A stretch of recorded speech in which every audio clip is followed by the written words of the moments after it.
Hello ನಮಸ್ಕಾರ. ನಾನು ನಿಮ್ಮ ಸ್ಪರ್ಶಗೌಡ ಮಾತನಾಡುತ್ತಿರುವುದು.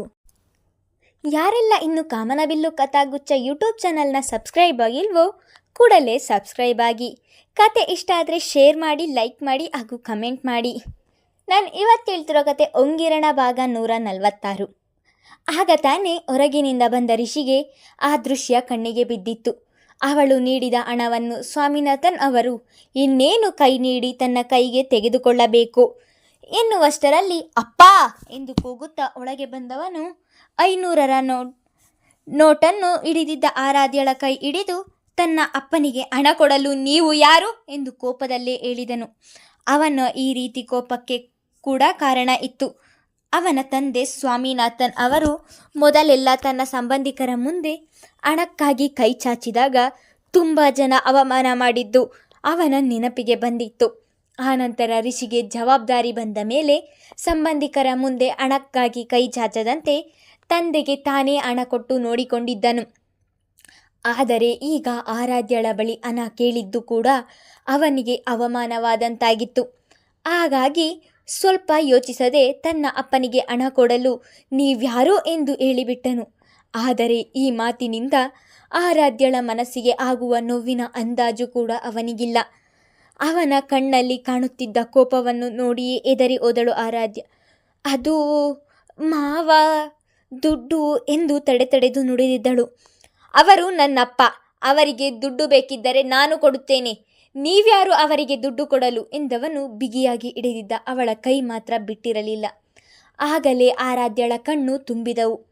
ರಿಷಿ, ಆ ಮಗುದೇನು ತಪ್ಪಿಲ್ಲ ಕಣೋ, ನಾನೇ ಅವಳ ಬಳಿ ದುಡ್ಡು ಕೇಳಿದ್ದು ಎಂದು ತಲೆ ತಗ್ಗಿಸಿ ಹೇಳಿದರು ಸ್ವಾಮಿನಾಥನ್. ಅಡಿಗೆ ಮನೆಯಲ್ಲಿದ್ದ ವಸುಂಧರ ಅವರಿಗೆ ಇವರ ಮಾತುಗಳು ಕೇಳಿ ತಕ್ಷಣಕ್ಕೆ ಅವರದಲ್ಲಿಗೆ ಬಂದಿದ್ದರು. ರಿಷಿ ಆರಾಧ್ಯಳ ಕೈ ಹಿಡಿದು ಕೋಪದಲ್ಲಿ ನಿಂತಿರುವುದನ್ನು ನೋಡಿದವರು, ರಿಷಿ ಏನು ಮಾಡ್ತಿದ್ಯಾ, ಬಿಡು ಅವಳ ಕೈ ಎಂದು ಆರಾಧ್ಯಳ ಕೈ ಬಿಡಿಸಿಕೊಂಡವರು, ಆರಾಧ್ಯ ಏನಾಯಿತು ಎಂದು ಕೇಳಿದರು. ಅತ್ತೆ, ಅದು ಮಾವ ದುಡ್ಡು ಕೇಳಿದ್ರು, ಕೊಡ್ತಿದ್ದೆ ಅಷ್ಟೇ ಎಂದು ಕಣ್ಣಿನಲ್ಲಿ ನೀರು ತುಂಬಿಕೊಂಡು ಹೇಳಿದಳು. ನಮ್ಮ ಸಂಬಂಧಿಕರ ಬಳಿ, ಅಕ್ಕಪಕ್ಕದ ಮನೆಯವರ ಬಳಿ, ಎಲ್ಲರ ಬಳಿಯೂ ನಮ್ಮ ಮರ್ಯಾದೆ ಕಳೆದದ್ದು ಸಾಲದು ಎಂದು ಮನೆಯ ಸೊಸೆಯ ಬಳಿಯೂ ಕುಡಿಯಲು ದುಡ್ಡು ಕೇಳುತ್ತಿದ್ದೀರಲ್ಲ, ನಾಚಿಕೆ ಆಗುವುದಿಲ್ಲವ ನಿಮಗೆ? ಹುಟ್ಟಗುಣ ಸುಟ್ರು ಹೋಗಲ್ವಂತೆ ಎಂದು ಬದಲಾಗದ ಭಂಡ ಜನ್ಮ ನಿಮ್ಮದು. ನಿಮ್ಮಿಂದ ಇವನು ಈ ಮಗು ಮೇಲೆ ಕೂಗಾಡುತ್ತಿದ್ದಾನೆ ಎಂದು ಗಂಡನಿಗೆ ಬೈದಿದ್ದರು. ಮಗನ ಕಡೆ ತಿರುಗಿ, ಅಲ್ಲ ರಿಷಿ, ನಿನಗೆ ಬುದ್ಧಿ ಬೇಡವ? ತಪ್ಪು ಮಾಡಿದ್ದು ನಿನ್ನ ಅಪ್ಪ, ಅವರಿಗೆ ಹೇಳುವುದು ಬಿಟ್ಟು ತಪ್ಪೇ ಮಾಡದ ಆರಾಧ್ಯಳ ಮೇಲೆ ಯಾಕೆ ಕೂಗಾಡುತ್ತಿದ್ದೀಯ ನೀನು? ನಿನ್ನ ಈ ನಡೆ ಯಾಕೋ ನನಗೆ ಇಷ್ಟವಾಗಲಿಲ್ಲ. ಇನ್ನೊಮ್ಮೆ ನೀನು ಆರಾಧ್ಯಳ ಮೇಲೆ ಕೂಗಾಡಿದರೆ ನಾನು ಸುಮ್ಮನಿರುವುದಿಲ್ಲ ಎಂದು ಮೊದಲ ಬಾರಿಗೆ ಮಗನಿಗೂ ಕೂಡ ಬೈದಿದ್ದರು. ಮನೆಗೆ ಬಂದಾಗಿನಿಂದ ಆರಾಧ್ಯಳ ಸ್ವಭಾವವನ್ನು ನೋಡುತ್ತಲೇ ಬಂದಿದ್ದಾರೆ. ಬಹಳ ಮುಗ್ಧೆ ಅವಳು. ಮಕ್ಕಳಿಗೂ ಅವಳಿಗೂ ಯಾವುದೇ ವ್ಯತ್ಯಾಸ ಇರುವುದಿಲ್ಲ. ಅಂಥವಳ ಮೇಲೆ ಮಗ ಕೂಗಾಡಿತು ಅವರಿಗೆ ಸಹಿಸಲು ಸಾಧ್ಯವಾಗಲಿಲ್ಲ. ಅಪ್ಪನ ಬುದ್ಧಿ ಗೊತ್ತಲ್ವಾ ಅಮ್ಮ, ಅವರು ಕೇಳ್ತಾರೆ ಅಂತ ಇವರು ಹಣ ಕೊಟ್ಟು ಬಿಡೋದಾ ಎಂದನು. ಮತ್ತೆ ಇನ್ನೇನು ಮಾಡ್ತಾಳೆ? ಅವರು ದುಡ್ಡು ಕೇಳಿದಾಗ ಇಲ್ಲ ಎನ್ನಲು ಆಗುವುದಾ? ಅವರು ಕುಡಿಯಲು ಕೇಳುತ್ತಿದ್ದಾರೆ ಎಂದು ಪಾಪ ಇವಳಿಗೆ ಏನು ಗೊತ್ತು? ಸಾಕು, ಇನ್ನೊಮ್ಮೆ ಈ ವಿಚಾರದ ಬಗ್ಗೆ ಮಾತನಾಡಬೇಡ ಎಂದವರು ಸೊಸೆಯ ಕೈ ಹಿಡಿದು ಅಲ್ಲಿಂದ ಹೊರಗೆ ಕರೆದುಕೊಂಡು ಹೋಗಿದ್ದರು. ಸ್ವಾಮಿನಾಥನ್ ಅವರು ಕೂಡ ನಿಧಾನವಾಗಿ ಅಲ್ಲಿಂದ ಜಾಗ ಖಾಲಿ ಮಾಡಿದ್ದರು. ಈಗ ಅವನಿಗೆ ಆರಾಧ್ಯಳ ಬಳಿ ಹಾಗೆ ಮಾತನಾಡಬಾರದಿತ್ತು ಎನಿಸತೊಡಗಿತ್ತು. ಅದೇ ಯೋಚನೆಯಲ್ಲಿ ಹಾಸಿಗೆಯ ಮೇಲೆ ತಲೆಯ ಮೇಲೆ ಕೈ ಹೊತ್ತು ಕುಳಿತನು. ಅತ್ತೆ, ಮಾವ ಡ್ರಿಂಕ್ಸ್ ಮಾಡಲು ದುಡ್ಡು ಕೇಳುತ್ತಿದ್ದಾರೆ ಎಂದು ನನಗೆ ನಿಜವಾಗಿಯೂ ಗೊತ್ತಿರಲಿಲ್ಲ, ಅದಕ್ಕೆ ದುಡ್ಡು ಕೊಡುತ್ತಿದ್ದೆ ಎಂದಳು. ಪರವಾಗಿಲ್ಲ ಬಿಡು ಆರಾಧ್ಯ, ಇನ್ನೊಮ್ಮೆ ಅವರು ದುಡ್ಡು ಕೇಳಿದರೆ ಕೊಡಬೇಡ. ಹೀಗೆ ಕಂಡವರ ಮುಂದೆ ಕುಡಿಯಲು ದುಡ್ಡಿಗಾಗಿ ಕೈ ಚಾಚಿ ನಮ್ಮ ಮರ್ಯಾದೆಯನ್ನೆಲ್ಲ ತೆಗೆಯುತ್ತಿದ್ದರು. ಹಾಗೆಲ್ಲ ನಾನು ಎಷ್ಟು ನೋವು ಅನುಭವಿಸಿದ್ದೇನೆ ಎಂದು ನನಗೆ ಗೊತ್ತು. ರಿಷಿ ಕೂಡ ತುಂಬ ಕಷ್ಟಪಟ್ಟು ಈ ಅಭ್ಯಾಸವನ್ನು ಬಿಡಿಸುತ್ತಿದ್ದಾನೆ. ಈಗ ಅವರು ನಿನ್ನನ್ನು ದುಡ್ಡು ಕೇಳಿದ್ದನ್ನು ನೋಡಿ ಅವನಿಗೆ ಹಳೆಯದೆಲ್ಲ ನೆನಪಾಗಿ ಹಾಗೆ ಮಾತನಾಡಿದ್ದಾನೆ. ನೀನು ಬೇಜಾರು ಮಾಡಿಕೊಳ್ಳಬೇಡ ಎಂದು ಅವಳ ಕೈ ಹಿಡಿದು ಹೇಳಿದರು. ಕಣ್ಣಿನಲ್ಲಿ ಇಳಿಯುತ್ತಿದ್ದ ಕಣ್ಣೀರನ್ನು ತೊಡೆದುಕೊಂಡವಳು, ಪರವಾಗಿಲ್ಲ ಅತ್ತೆ ಎಂದಿದ್ದಳು. ಇಬ್ಬರ ಮಾತನ್ನು ಅಡಿಗೆ ಮನೆಯ ಬಾಗಿಲಿನಲ್ಲಿ ನಿಂತು ಕೇಳಿಸಿಕೊಂಡವನು, ಅಮ್ಮ, ತಿಂಡಿ ಹಾಕಿಕೊಡು, ನನಗೆ ಟೈಮ್ ಆಗುತ್ತೆ, ಹೊರಡಬೇಕು ಎಂದನು. ವಸುಂಧರ ಅವರು ರಿಷಿಗೆ ತಿಂಡಿ ಹಾಕಿಕೊಡಲು ಹೊರಟರೆ ಆರಾಧ್ಯ ಅವನ ಮುಖವನ್ನು ಸಹ ನೋಡದೆ ತನ್ನ ಕೋಣೆಗೆ ಹೋಗಿದ್ದಳು. ತನ್ನ ಮಾತಿನಿಂದ ಅವಳಿಗೆ ನೋವಾಗಿದೆ ಎಂದು ತಿಳಿದು ಹೋಗಿತ್ತು ಅವನಿಗೆ. ರಾತ್ರಿ ಎಲ್ಲರೂ ಡೈನಿಂಗ್ ಟೇಬಲ್ ಮೇಲೆ ಊಟಕ್ಕೆ ಕುಳಿತಿದ್ದರು. ಶರದಿ ಸೀತಾ ಅವರ ಜೊತೆ ನಿಂತು ಎಲ್ಲರಿಗೂ ಊಟ ಬಡಿಸುತ್ತಿದ್ದಳು. ನಾಳೆ ತನ್ನ ತವರು ಮನೆಗೆ ಒಬ್ಬಳೇ ಹೋಗಬೇಕು ಎಂದು ಆಗಲೇ ನಿರ್ಧರಿಸಿ ಅದನ್ನು ಸ್ಪಂದನ ಅವರಿಗೆ ಹೇಳಬೇಕು ಎಂದು ಕಾಯುತ್ತಿದ್ದಳು. ಇತ್ತ ಊಟ ಮಾಡುತ್ತಿದ್ದವನ ನೋಟ ಪದೇ ಪದೇ ಶರದಿ ಎಡೆಗೆ ಹರಿಯುತ್ತಿತ್ತು. ಅಲ್ಲದೆ ತಾನು ತವರಿಗೆ ಹೋದ ಮೇಲೆ ಇಲ್ಲಿಗೆ ಬರುವುದೋ ಬೇಡವೋ ಎಂದು ನಿರ್ಧರಿಸುತ್ತೇನೆ ಎಂದ ಅವಳ ಮಾತು ಈಗಲೂ ಅವನ ಕಿವಿಯಲ್ಲಿ ಪ್ರತಿಧ್ವನಿಸುತ್ತಿತ್ತು. ಅವಳು ನಿಜವಾಗಿಯೂ ಮನೆ ಬಿಟ್ಟು ಹೋದರೆ ಏನು ಮಾಡುವುದು ಎಂಬ ಭಯ ಅವನನ್ನು ಕಾಡತೊಡಗಿತು. ಅಲ್ಲದೆ ಇಬ್ಬರ ನಡುವಿನ ಮನಸ್ತಾಪ ಅಲ್ಲಿ ಯಾರಿಗೂ ತಿಳಿದಿಲ್ಲ. ಅದು ಎಲ್ಲರಿಗೂ ತಿಳಿದರೆ ಮನೆಯ ಪರಿಸ್ಥಿತಿ ಏನಾಗಬಹುದು ಎಂಬ ಭಯ ಕೂಡ ಆವರಿಸಿತು. ಅತ್ತೆ, ಅದು ನಾನು ನಾಳೆ ಎಂದು ಶರದಿಯ ಮಾತು ಮುಗಿಯುವ ಮುನ್ನವೇ, ಮಮ್ಮಿ, ಅತ್ತೆಗೆ ಕಾಲ್ ಮಾಡಿ ಹೇಳಿ, ನನಗೆ ನಾಳೆ ಇಂಪಾರ್ಟೆಂಟ್ ಮೀಟಿಂಗ್ ಇದೆ, ಹಾಗಾಗಿ ನಾಡಿದ್ದು ಇಬ್ಬರು ಅವರ ಮನೆಗೆ ಬರುತ್ತೇವೆ ಎಂದು ಹೇಳಿ ಎಂದವನು ತನ್ನ ಪಾಡಿಗೆ ತಾನು ಊಟ ಮಾಡತೊಡಗಿದನು. ಧನುಷ್ ಆಡಿದ ಮಾತು ಕೇಳಿ ಆಶ್ಚರ್ಯವಾಗಿತ್ತು ಶರದಿಗೆ.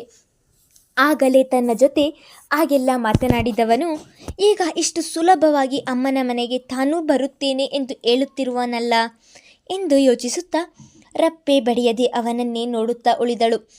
ಸ್ಪಂದನ ಅವರು ಕೂಡ ಇದಕ್ಕೆ ಹೊರತಾಗಿರಲಿಲ್ಲ. ನನಗೆ ಹೋಗಲು ಆಗುವುದಿಲ್ಲ, ಒಬ್ಬಳನ್ನೇ ಕಳಿಸಿ ಎಂದವನು ಈಗ ಹೀಗೆ ಹೇಳುತ್ತಿದ್ದಾನಲ್ಲ ಎಂದು ಊಟ ಮಾಡುವುದನ್ನು ಬಿಟ್ಟು ಮಗನನ್ನು ನೋಡುತ್ತಿದ್ದರು. ಇದೇನು ಧನು, ಆಗಲೇ ಕೆಲಸ ಇದೆ ಹೋಗಲ್ಲ ಎಂದೇ, ಈಗ ಹೋಗ್ತೀನಿ ಎಂದು ಹೇಳ್ತಿದ್ದೀಯಾ ಎಂದು ಅನುಮಾನದಲ್ಲಿ ಕೇಳಿದರು ಮಿಥುನ್ ಅವರು. ಹ್ಞೂ ಪಪ್ಪ, ನಾಳೆ ಆದಷ್ಟು ಕೆಲಸ ಮುಗಿಸಿ ಹೋಗಿ ಬರ್ತೀನಿ ಎಂದು ಹೇಳಿದವನು ಊಟ ಮುಗಿಸಿ ಬೇರೇನು ಮಾತನಾಡದೆ ಅಲ್ಲಿಂದ ಎದ್ದು ನಡೆದಿದ್ದನು. ಇನ್ನು ತಾನೇ ಕರೆದುಕೊಂಡು ಹೋಗುತ್ತೇನೆ ಎಂದ ಅವನ ಮಾತು ಕೇಳಿದವಳಿಗೆ ತಾನು ನಾಳೆ ಒಬ್ಬಳೇ ಹೋಗುತ್ತೇನೆ ಎನ್ನುವ ಮಾತು ಅವಳ ಗಂಟಲಿನಲ್ಲಿಯೇ ಉಳಿದವು. ಎಲ್ಲರದ್ದು ಊಟವಾದ ನಂತರ, ಶರದಿ, ನೀನು ಕೂಡ ಕುಳಿತು ಊಟ ಮಾಡು, ನಾನು ಬಡಿಸಿಕೊಡುತ್ತೇನೆ ಎಂದು ಸೀತಾ ಅವರು ಹೇಳಿದರೆ, ಸೀತಾ ಆಂಟಿ, 2 ನಿಮಿಷ ಬಂದೆ ಎಂದು ಮತ್ತೆ ತನ್ನ ಕೋಣೆಗೆ ಓಡಿದ್ದಳು. ಊಟ ಮಾಡಿ ಬಂದ ಧನುಷ್ ಆಗಲೇ ಹಾಸಿಗೆಯ ಮೇಲೆ ಫೋನ್ ಹಿಡಿದು ಉರುಳಿಕೊಂಡಿದ್ದನು. ಅದನ್ನು ನೋಡಿದವಳು, ಇದ್ಯಾವ ಹೊಸ ನಾಟಕ ಎಂದಳು. ಅವಳ ಮಾತಿಗೆ ಎದ್ದು ಕುಳಿತು, ಯಾಕೆ ಹೀಗೆ ಕೇಳುತ್ತಿದ್ದೀಯಾ ಎಂದನು.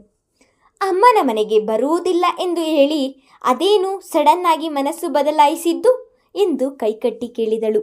ಆಗಲೇ ನಾನು ಎಲ್ಲರ ಮುಂದೆ ಹೇಳಿದ್ದು ನಿನಗೆ ಕೇಳಿಸಲಿಲ್ಲವಾ?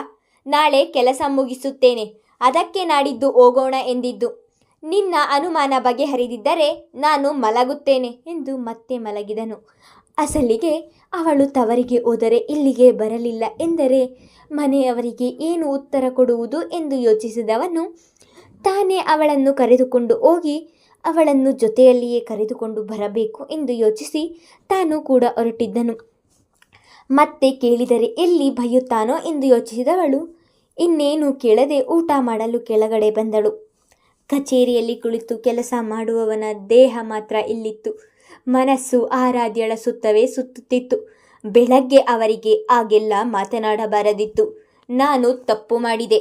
ನನ್ನ ಮಾತಿನಿಂದ ಅವರಿಗೆ ಮನಸ್ಸಿಗೆ ಎಷ್ಟು ನೋವಾಯಿತೋ ಏನೋ ಎಂದು ತನಗೆ ತಾನೇ ಹೇಳಿಕೊಂಡು ಪಶ್ಚಾತ್ತಾಪ ಪಡುತ್ತಿದ್ದನು. ಎಷ್ಟೇ ಪ್ರಯತ್ನ ಮಾಡಿದರೂ ಕೆಲಸದ ಮೇಲೆ ಗಮನ ಕೊಡಲು ಅವನಿಂದ ಸಾಧ್ಯವಾಗಲಿಲ್ಲ. ಅಲ್ಲಿಯ ಮ್ಯಾನೇಜರ್ಗೆ ತಲೆನೋವಿನ ಕಾರಣ ಕೊಟ್ಟು ಮನೆಗೆ ಬೇಗನೆ ಹೊರಟು ಬಂದಿದ್ದನು. ಅತ್ತೆ, ಆ ಎಲೆಯನ್ನು ಸ್ಟಿಕ್ ಮಾಡೋದು ನನಗೂ ಹೇಳಿಕೊಡಿ ಎಂದಳು.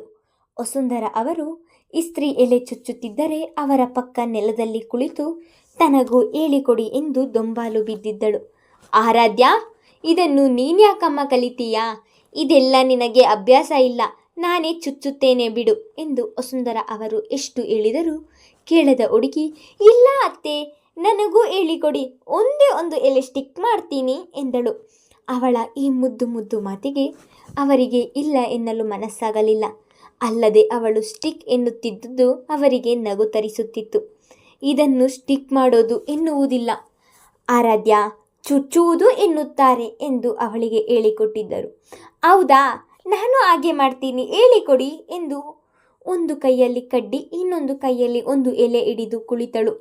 ಆಗ ತಾನೇ ಮನೆಗೆ ಬಂದವನಿಗೆ ಅವಳು ನೆಲದಲ್ಲಿ ಕುಳಿತಿರುವ ಅವತಾರ, ಮಾತು ಎಲ್ಲವನ್ನು ನೋಡಿ ನಗು ಬಂದಿತ್ತು. ಬೇಗನೆ ಮನೆಗೆ ಬಂದ ಮಗನನ್ನು ನೋಡಿ, ಇದೇನು ರಿಷಿ, ಇವತ್ತು ಇಷ್ಟು ಬೇಗ ಮನೆಗೆ ಬಂದಿದ್ದೀಯಾ ಎಂದರು.